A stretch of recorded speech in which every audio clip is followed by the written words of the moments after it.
So, my dear students, you are most welcome in strong coaching classes, and I hope you will be good and healthy at your home. जैसा कि मैंने आपको पिछली video में बताया है कि 30% कोर्स आपके कंसेशन है, रिलैक्सेशन मिला है। आपको हमने पिछली वीडियो में नरेशन के बारे में बताया, नरेशन के प्रकार बताया, नरेशन के भाग बताया, डायरेक्ट नरेशन कितने भाग होते हैं, डायरेक्ट नरेशन के कितने फॉर्म्स होते हैं। आज मैं आपको डायरेक्ट नरेशन को इनडायरेक्ट नरेशन कैसे बनाते हैं और इनसे पहले हमें कौन कौन से निर्देशों का पालन करना होगा, इस सब के बारे में आपको बताऊंगा। डायरेक्ट नरेशन से इनडायरेक्ट नरेशन बनाने से पहले हमें इंस्ट्रक्शंस पर ध्यान देना होता है। मैं आपको इंस्ट्रक्शंस के बारे में बताऊंगा। डायरेक्ट से इनडायरेक्ट बनाते समय आपको किन किन बिंदुओं पर, किन पॉइंट्स पर ध्यान देना है, उस पर आपको मैं प्रकाश डाल रहा हूँ, आपको ध्यान देना होगा। सबसे पहले हम लोग क्या करते हैं, जब डायरेक्ट से इनडायरेक्ट बनाते हैं तो रिपोर्टिंग वर्ब में परिवर्तन करते हैं, नियमानुसार रिपोर्टिंग वर्ब में परिवर्तन करते हैं। यह पहला इंस्ट्रक्शंस है, निर्देश है। और दूसरा निर्देश यह है कि डायरेक्ट से इनडायरेक्ट बनाते समय कामा तथा इन्वर्टेड कामा का प्रयोग नहीं करते हैं। और तीसरा इंस्ट्रक्शंस है कि जब हम डायरेक्ट से इनडायरेक्ट नरेशन बनाते हैं तो उचित कंजंक्शन का प्रयोग करते हैं। और फिर है डायरेक्ट नरेशन से इनडायरेक्ट नरेशन बनाते समय रिपोर्टेड स्पीच के टेंस में नियमानुसार परिवर्तन करते हैं। और फिर है रिपोर्टेड स्पीच के प्रोनाउन में नियमानुसार परिवर्तन करते हैं। और फिर है निर्देश में बताया जाता है कि नियमानुसार निकटता सूचक शब्दों को दूरी सूचक शब्दों में बदलते हैं। और अंतिम में है कि कभी भी जब हम डायरेक्ट नरेशन से इनडायरेक्ट नरेशन बना के तैयार करते हैं तो सदैव फुल स्टॉप का प्रयोग करते हैं। यह था डायरेक्ट से इनडायरेक्ट बनाने के निर्देश। अब हम लोग डायरेक्ट से इनडायरेक्ट कैसे बनाएंगे। डायरेक्ट से इनडायरेक्ट बनाते समय हमें किन किन भागों में, किन किन जगहों पर परिवर्तन करना पड़ता है, हम उसमें आपको सबसे पहले टेंस परिवर्तन की बात करूंगा। डायरेक्ट से इनडायरेक्ट बनाते समय रिपोर्टेड स्पीच के टेंस परिवर्तन के क्या नियम है उस पर मैं चर्चा करूंगा। पहला नियम यह कहता है कि यदि जब हम रिपोर्टिंग वर्ब प्रेजेंट या फ्यूचर टेंस में पाते हैं तो रिपोर्टेड स्पीच के टेंस में परिवर्तन नहीं करते हैं। तो आज हम इसी पर चर्चा करेंगे कि टेंस परिवर्तन हम डायरेक्ट से इनडायरेक्ट बनाते समय कैसे करेंगे। तो टेंस परिवर्तन के जो नियम है उसके बारे में हम लोग आज सीखेंगे। डायरेक्ट से इनडायरेक्ट बनाते समय टेंस परिवर्तन के नियम, आज इसी पर हम लोग चर्चा करेंगे। टेंस परिवर्तन, तो टेंस परिवर्तन में जब हम नियम पर ध्यान देते हैं तो सबसे पहले नियम आता है कि यदि रिपोर्टिंग वर्ब प्रेजेंट या फ्यूचर टेंस में हो तो रिपोर्टेड स्पीच के टेंस में परिवर्तन नहीं करते हैं। जैसे हम कह दें कि उदाहरण में Ram says to me, Ram says to me, comma inverted comma में मोहन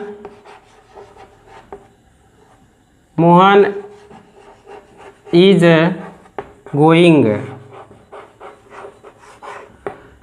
यह मैंने एक डायरेक्ट नरेशन लिया। अब इस पर हम लोग ध्यान देंगे कि क्या कैसे टेंस परिवर्तन होगा। अभी हमने बताया कि यदि रिपोर्टिंग वर्ब, जिसे आपको पिछले वीडियो में हमने बताया कि यह रिपोर्टिंग डायरेक्ट नरेशन का यह भाग आरपी कहलाता है, रिपोर्टिंग पार्ट कहलाता है। और रिपोर्टिंग पार्ट में रिपोर्टिंग वर्ब होती है, रिपोर्टिंग वर्ब के सब्जेक्ट होते हैं और ऑब्जेक्ट होते हैं। तो हम यहाँ देखेंगे कि रिपोर्टिंग वर्ब का माने टेंस क्या है। अगर रिपोर्टिंग वर्ब, नियम कहता है यदि रिपोर्टिंग वर्ब प्रेजेंट या फ्यूचर टेंस में हो तो रिपोर्टेड स्पीच के टेंस में परिवर्तन नहीं करते हैं। हम देख रहे हैं कि यहाँ रिपोर्टिंग वर्ब प्रेजेंट टेंस में है, तो यह निश्चित है कि रिपोर्टिंग वर्ब अगर प्रेजेंट टेंस में है तो रिपोर्टेड स्पीच के टेंस में परिवर्तन नहीं करना है। इस बात पर हम लोग ध्यान दें। देखिए इसमें पहला बात पर ध्यान देना है। पहला पॉइंट्स है कि यदि रिपोर्टिंग वर्ब प्रेजेंट या फ्यूचर टेंस में हो तो रिपोर्टेड स्पीच के टेंस में परिवर्तन नहीं करते हैं। यह पहला पॉइंट हो गया। दूसरा एक इसी में है बात, इस बात पर बिंदु पर ध्यान देंगे। यदि रिपोर्टिंग वर्ब का ऑब्जेक्ट हो तो रिपोर्टिंग वर्ब में नियमानुसार इस तरह से परिवर्तन करते हैं। सेज को टेल्स में, से को टेल में और सेड को टोल्ड में बदल देते हैं। लेकिन यह दशा कब होगी? जब रिपोर्टेड स्पीच असर्टिव का हो और रिपोर्टिंग वर्ब का ऑब्जेक्ट हो। अगर हम लोग रिपोर्टिंग वर्ब का ऑब्जेक्ट ना मिले तो रिपोर्टिंग वर्ब में कभी भी परिवर्तन नहीं करते हैं ऐसी दशा में। यानी यदि रिपोर्टिंग वर्ब प्रेजेंट टेंस या फ्यूचर टेंस में हो और रिपोर्टेड स्पीच किसी भी टेंस में हो तो हम टेंस परिवर्तन नहीं करते हैं। दूसरी बात कि यदि रिपोर्टिंग वर्ब का ऑब्जेक्ट ना हो तो रिपोर्टिंग वर्ब में परिवर्तन नहीं करते हैं। और अगर रिपोर्टिंग वर्ब का ऑब्जेक्ट है, यहाँ आपको ध्यान देना, विशेष रूप से ध्यान देना है कि रिपोर्टिंग वर्ब में मैंने निर्देश में बताया कि नियमानुसार रिपोर्टिंग वर्ब में परिवर्तन करते हैं। तो रिपोर्टिंग वर्ब का परिवर्तन का नियम यह कहता है, यदि रिपोर्टिंग वर्ब का ऑब्जेक्ट हो, रिपोर्टिंग वर्ब का ऑब्जेक्ट हो और रिपोर्टेड स्पीच असर्टिव का हो तो निश्चित रूप से रिपोर्टिंग वर्ब में परिवर्तन होगा। जैसे हम देख सकते हैं उदाहरण में, रिपोर्टिंग वर्ब सेज का ऑब्जेक्ट मी है और रिपोर्टेड स्पीच असर्टिव सेंटेंस का है, तो यह निश्चित है कि रिपोर्टिंग वर्ब में परिवर्तन करना है। अगर रिपोर्टिंग वर्ब सेज है तो टेल्स में, से है तो टेल में और सेड है तो टोल्ड में परिवर्तन करेंगे। तो इसको हम लोग इस तरह कह सकते हैं कि इसका डायरेक्ट ये बनेगा, यानी राम टेल्स मी दैट। अब यहाँ एक चीज़ मुझे बताना और है, ये दैट जो है मैंने निर्देश में बताया कि नियमानुसार संयोजक शब्द कनेक्टिंग वर्ड या कंजंक्शन का प्रयोग करते हैं। तो नियम क्या कहता है यहाँ, यदि रिपोर्टेड स्पीच असर्टिव सेंटेंस का है, यहाँ पॉइंट एकदम नोट करिए, यदि रिपोर्टेड स्पीच असर्टिव सेंटेंस का है तो निश्चित रूप से 100% कन्फर्म है कि संयोजक शब्द दैट का प्रयोग होगा। इसके अलावा और किसी का प्रयोग नहीं करेंगे। फिर से ध्यान दीजिए, यदि reporting verb reported speech assertive sentence का है, विधि सूचक वाक्य का है, तो निश्चित रूप से संयोजक शब्द दैट का प्रयोग होगा। इसलिए हम देखिए यहाँ दैट का प्रयोग करा रहे हैं, क्यों? क्योंकि रिपोर्टेड स्पीच असर्टिव का है। देखिए अब बन क्या रहा, राम टेल्स मी दैट। अब फिर क्या कर रहा है कि मोहन इज गोइंग, क्या करेंगे, मोहन इज गोइंग लिख करके लास्ट में फुल स्टॉप का प्रयोग कराएंगे, क्योंकि हमने अंतिम निर्देश में कहा है कि यदि डायरेक्ट इनडायरेक्ट बना के हम तैयार करते हैं तो लास्ट में हमेशा फुल स्टॉप का प्रयोग करते हैं। देखिए फिर से, यहाँ रिपोर्टिंग वर्ब सेज का ऑब्जेक्ट है और रिपोर्टेड स्पीच असर्टिव का है, तो नियमानुसार सेज को टेल्स में बदले हैं, ऑब्जेक्ट रख दिए, और रिपोर्टेड स्पीच असर्टिव के होने के नाते दैट का प्रयोग हुआ। और यहाँ टेंस परिवर्तन नहीं हुआ, प्रेजेंट कॉन्टिन्यूअस का है तो प्रेजेंट कॉन्टिन्यूअस ही रखा गया, क्योंकि रिपोर्टिंग वर्ब प्रेजेंट टेंस का है। अब आगे देखिए, अगर रिपोर्टिंग वर्ब फ्यूचर का हो तब भी यही दशा होगी। यहाँ देखिए, अगर हम कह दें Ram will say to me, तो यह फ्यूचर का चला गया, तब भी रिपोर्टेड स्पीच का परिवर्तन नहीं करेंगे। अब दूसरा नियम कह रहा है टेंस परिवर्तन का नियम यह है कि यदि रिपोर्टिंग वर्ब पास्ट में हो, दूसरा नियम ध्यान से देखिएगा, यदि रिपोर्टिंग वर्ब पास्ट में हो तो क्या करते हैं।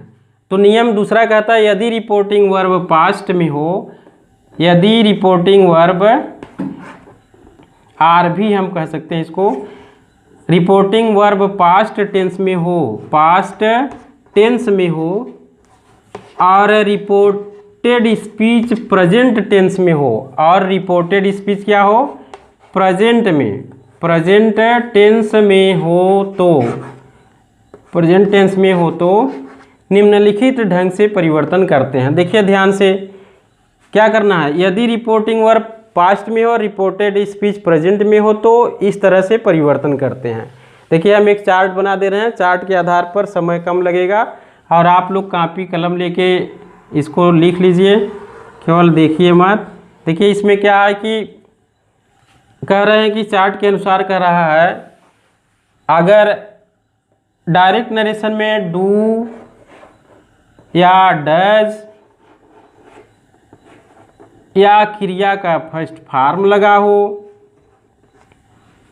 वर्ब का फर्स्ट फॉर्म लगा हो, तो इसको हम लोग डज या डू को डिड कर देते हैं और क्रिया के फर्स्ट फॉर्म को क्रिया के सेकंड फॉर्म में बदल देते हैं। V2 यानी 20 सेकेंड में कर देते हैं। अगर रिपोर्टेड क्या कहते हैं कि डायरेक्ट नरेशन में इज एम आर आया हो, इज एम आर लगा हो, तो इसको वाज या वेयर में कर्ता के अनुसार बदल देते हैं। जैसा करता रहेगा, इज एम आर सब्जेक्ट के गार्डेंस बदलेगा वाज या वेयर में। फिर क्या है, यदि डायरेक्ट नरेशन में हैज या हैव लिखा हो या आया हो, तो टेंस परिवर्तन करते समय क्या करते हैं कि इसको किसी को भी, चाहे हैज हो तब भी हैड हो जाएगा, हैव हो तब भी हैड हो जाएगा।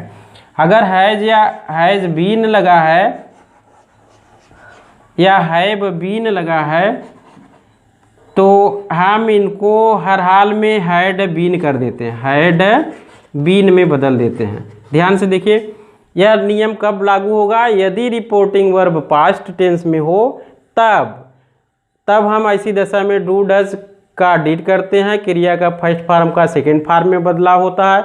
इज एम आर को कर्ता के अनुसार वाज या वेयर में बदलते हैं, हैज या हैव को हैड में बदल देते हैं, हैज बीन को या हैव बीन को हैड बीन में बदल देते हैं। देखिए ध्यान दीजिएगा, एक चीज़ हम यहाँ बताना चाहेंगे, और यह मेन पॉइंट्स एकदम बहुत बारीक अंतर है, बारीक ध्यान देने वाली बात है, बहुत मेन पॉइंट्स है कि देखिए जब भी हम परिवर्तन करते हैं टेंस का परिवर्तन, तो सहायक क्रियाओं में परिवर्तन करते हैं, मेन वर्ब को टच नहीं करते हैं। यहाँ देख सकते हैं कि डू का अगर हम डीड करते हैं तो मेन वर्ब को नहीं बदल देंगे कि पहला है तो दूसरा कर देंगे। जैसे हम यहाँ अलग लिखे हैं, डू डज का डीड करते हैं, ना कि क्रिया का डीड कर देते हैं, यानी डीड और क्रिया का सेकेंड फॉर्म साथ में नहीं चलता है। तो यहाँ हम देखेंगे कि इज एम आर का वाज या वेयर की है, लेकिन इसके साथ जो मेन वर्ब आएगी उसमें परिवर्तन नहीं करेंगे। हैज हैव के साथ जो मेन वर्ब आएगी उसमें परिवर्तन नहीं करेंगे। तो आपको इतना ध्यान देना है। एक चीज़ मैं आपको बता देना चाहता हूँ कि नरेशन के एक मेथड है जिसको हम आपको बता दे रहे हैं, ये आपको ध्यान में रखना है। नरेशन के कई एक मेथड हम दिए हैं कि यह किस मेथड पर काम करता है। यह फ्री व्हील मेथड पर काम करता है। Free wheel method, free wheel method क्या है आपको बता दें, इस कॉन्सेप्ट क्लियर कर लीजिए कि अगर आप इसको क्लियर कर ले रहे हैं तो आपसे गलती नहीं होगी। फ्री व्हील मेथड क्या कहता है कि जैसे साइकिल में फ्री व्हील लगी होती है, वह दोनों तरफ फ्री नहीं होती है, और एक तरफ फ्री नहीं रहती है, एक तरफ फ्री रहती है। अगर ठीक वैसे ही यहाँ भी है कि फ्री व्हील मेथड यही कहता है कि आप एक तरफ जा सकते हैं लेकिन दूसरी तरफ नहीं जा सकते हैं। जैसे अगर हम कह दें कि डू का डिड कर सकते हैं, डज का डिड कर सकते हैं, तो क्या डिड का डू या डज कर सकते हैं? नहीं कर सकते हैं, क्योंकि हम इधर से तो इधर आएंगे लेकिन फिर इधर से उधर नहीं जाएंगे। डू या डज का डिड करेंगे लेकिन डिड का डू डज नहीं कर सकते हैं। इज एम आर का वाज वेयर करेंगे लेकिन वाज वेयर का इज एम आर नहीं कर सकते हैं। फ्री व्हील मेथड कॉन्सेप्ट यही है। आप देखिए कि यदि नियम अगला देखिए, इसमें उदाहरण आप ले लीजिए। अगर हम कह दें कि the teacher said to him, comma inverted comma, the boy is playing. एकदम आसान का वाक्य लिया गया, आसान है वाक्य। इसको देखिए, डायरेक्ट से इनडायरेक्ट बनाना है।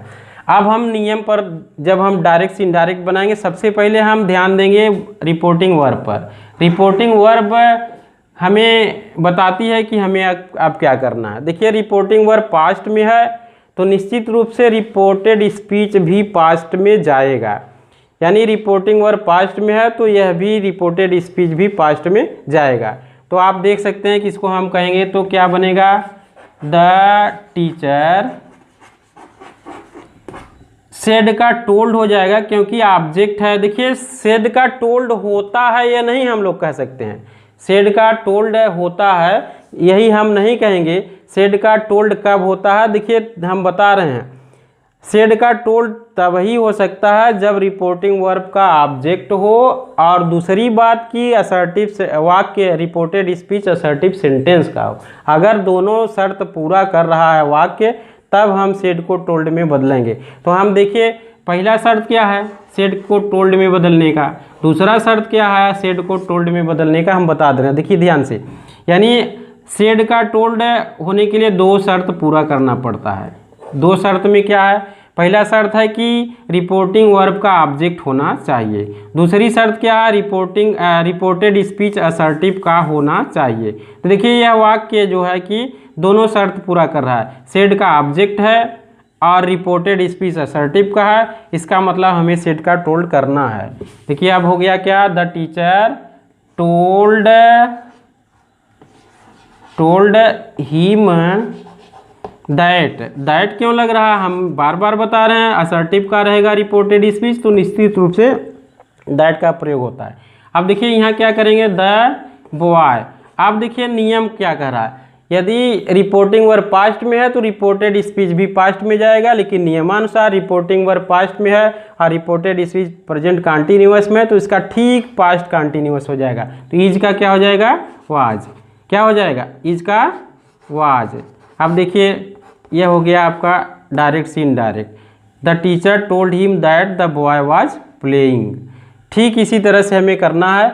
अब अगला नियम देखिए, नियम अगला कह रहा है कि यदि यह तीसरा नियम है, रूल नंबर 3, यह कह रहा है कि यदि रिपोर्टिंग वर्ब पास्ट टेंस में हो और रिपोर्टेड स्पीच भी पास्ट टेंस में हो तो कैसे बदलते हैं। देखिए नियम कह रहा है कि इस तरह से बदलेगा।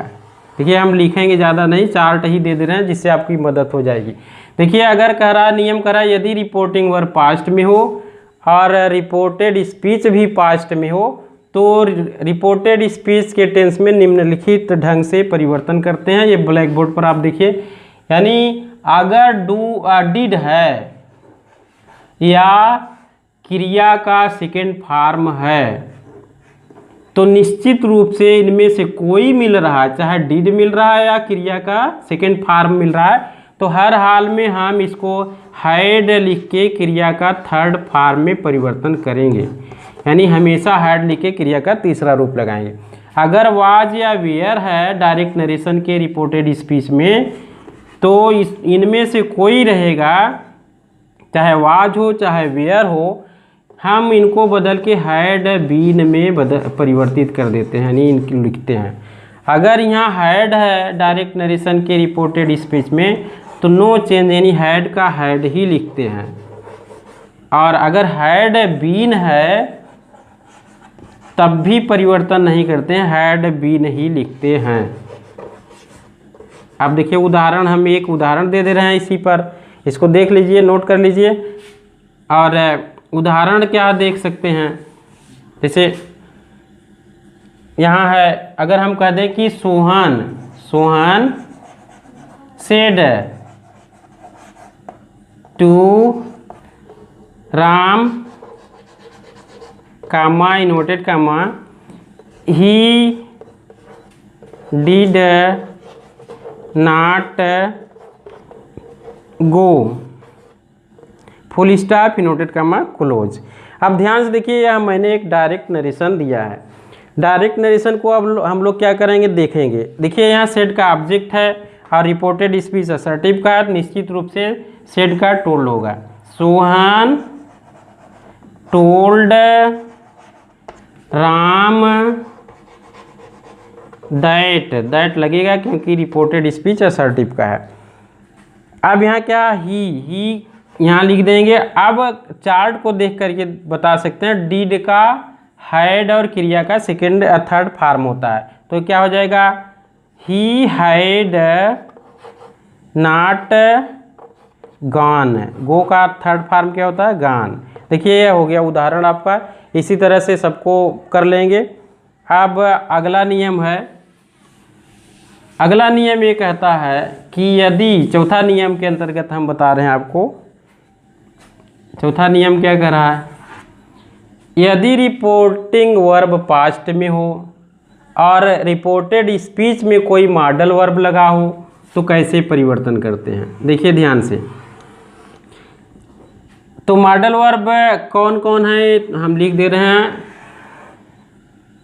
जैसे हम कह दें कि कैन है, कैन का कुड हो जाएगा। मे है, मे का माइट हो जाएगा। विल, विल का वुड हो जाएगा कर्ता के अनुसार। शैल है, शैल का शुड हो जाता है कर्ता के अनुसार according to the subject. Must, must का मस्ट ही रहता है MUST। फिर ought to OUGST, ought to को आट टू में बदल देते हैं। ये देखिए है, यानी हम कह सकते हैं यदि reporting verb present past tense में हो और रिपोर्टेड स्पीच में मॉडल वर्ब लगे हों तो निम्नलिखित ढंग से बदलते हैं। कैन का कुड, मे का माइट, विल का वुड, शैल का शुड, मस्ट का मस्ट और आट टू का आट टू। अब इसको उदाहरण में ले लिया जाए। उदाहरण इसका ये है, जैसे हम कहते हैं कि एक उदाहरण लें। The captain, captain said, said comma inverted comma, they may win the match. यहाँ देखिए उदाहरण हमने दिया। यहाँ क्या कि होगा दी कैप्टन, ये बताने वाली बात नहीं है, बार बार एक ही चीज़ न बताया जाए, समय बर्बाद होता है। देखिए सेड का ऑब्जेक्ट नहीं है, ऑब्जेक्ट नहीं तो हर हाल में सेड का सेड ही लिखेंगे। क्यों? क्योंकि रिपोर्टेड स्पीच असर्टिव का है, नो चेंज। रिपोर्टिंग वर्ब में इस दशा में परिवर्तन नहीं होता है। यहाँ क्या हो जाएगा दैट, दैट के बाद क्या होगा दे, दे मे का क्या हो जाएगा, चार्ट देख के बता सकते हैं। मे का माइट है, MIGST, might win the match. Last में फुल स्टॉप लगाना अनिवार्य है। देखिए ऐसे ही होगा, यानी जब भी हम करेंगे ऑब्जेक्ट नहीं है और रिपोर्टेड स्पीच असर्टिव का है तो सेड का सेड लिखेंगे, सेड का टोल में परिवर्तन नहीं करते हैं। ठीक तमाम उदाहरण आप इससे बना सकते हैं। मे का माइट, विल का वुड, शैल का शुड, कैन का कुड, मस्ट का मस्ट, आट टू का आट टू। अब अंतिम नियम है, एक और नियम आपको बता रहे हैं। टेंस परिवर्तन के अंतिम नियम में हम लोग चल रहे हैं। पांचवा नियम है, ध्यान से देखिएगा। पांचवा नियम कह रहा है कि यदि रिपोर्टिंग वर्ब किसी भी टेंस का हो, यानी हम कह रहे हैं कि पास्ट का हो तब बदलते हैं, लेकिन कह रहा है कि अगर रिपोर्टिंग वर्ब पास्ट में हो और रिपोर्टेड स्पीच से सार्वभौमिक सत्य, सार्वभौमिक सत्य,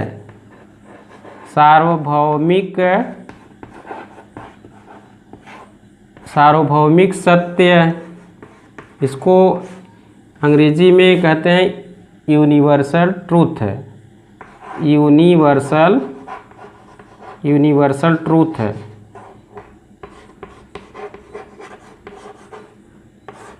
फिर है ऐतिहासिक घटना, ऐतिहासिक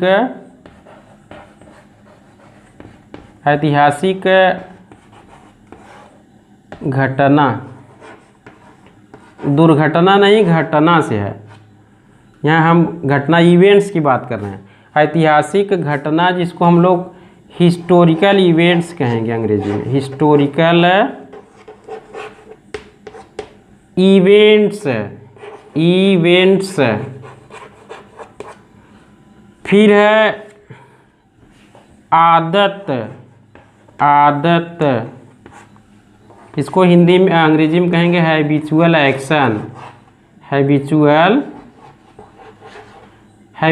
एक्शन, हैबिचुअल एक्शन। और अंतिम है कहावत, इसको अंग्रेजी में प्रोवर्ब्स की कह सकते हैं, प्रोवर्ब्स। ध्यान से देखिए, फिर से हम बता रहे हैं, यदि रिपोर्टिंग वर्ब पास्ट टेंस में हो और रिपोर्टेड स्पीच से सार्वभौमिक सत्य, यूनिवर्सल ट्रूथ, ऐतिहासिक घटना, हिस्टोरिकल इवेंट्स, आदत, हैबिचुअल एक्शन और कहावत, प्रोवर्ब्स प्रकट हो तो किसी भी दशा में रिपोर्टेड स्पीच के टेंस में परिवर्तन नहीं करते हैं। अब देखिए, इसमें हम थोड़ा से बताना चाह रहे हैं, कभी कभी बच्चों को ये पता नहीं चलता है कि कौन सा यूनिवर्सल ट्रूथ है, कौन ऐतिहासिक घटना, आदत या कहावत है। सबसे पहले मैं आपको सार्वभौमिक सत्य के बारे में बताना चाहूँगा।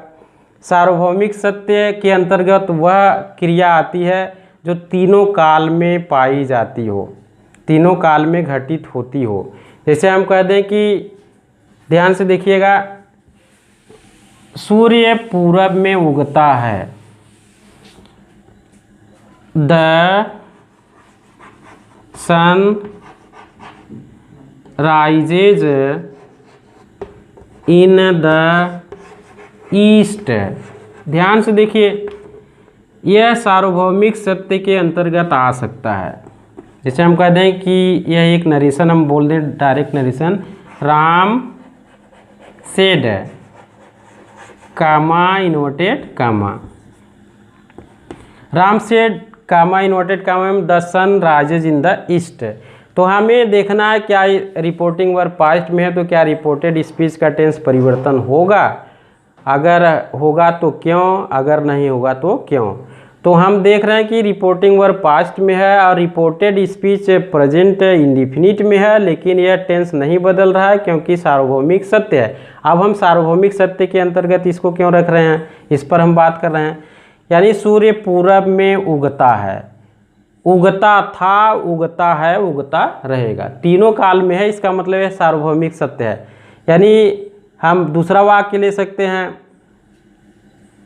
The sun sets in the west. यह भी तो सार्वभौमिक सत्य के अंतर्गत है, क्योंकि सूर्य पश्चिम में उगता था, उगता है, अरे क्या है, अस्त होता था, अस्त होता है और अस्त होगा।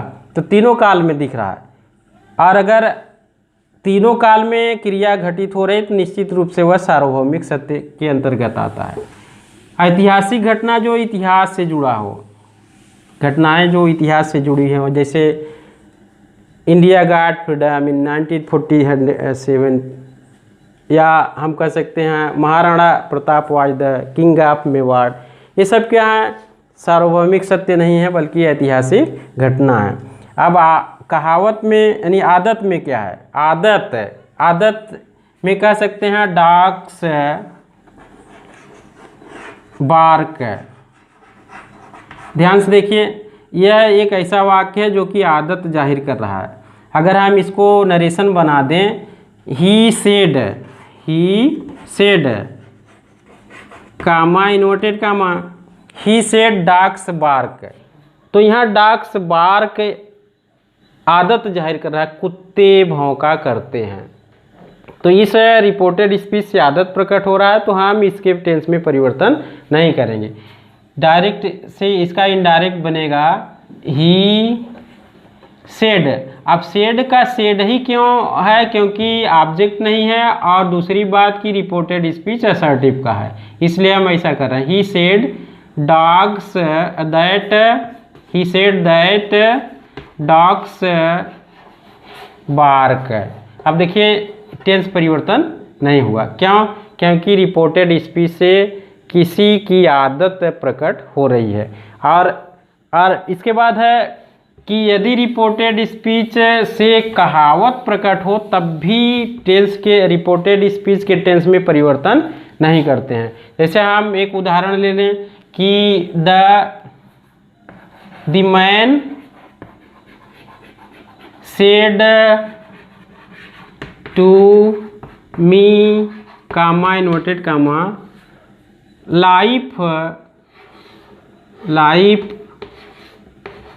Is not bed of roses.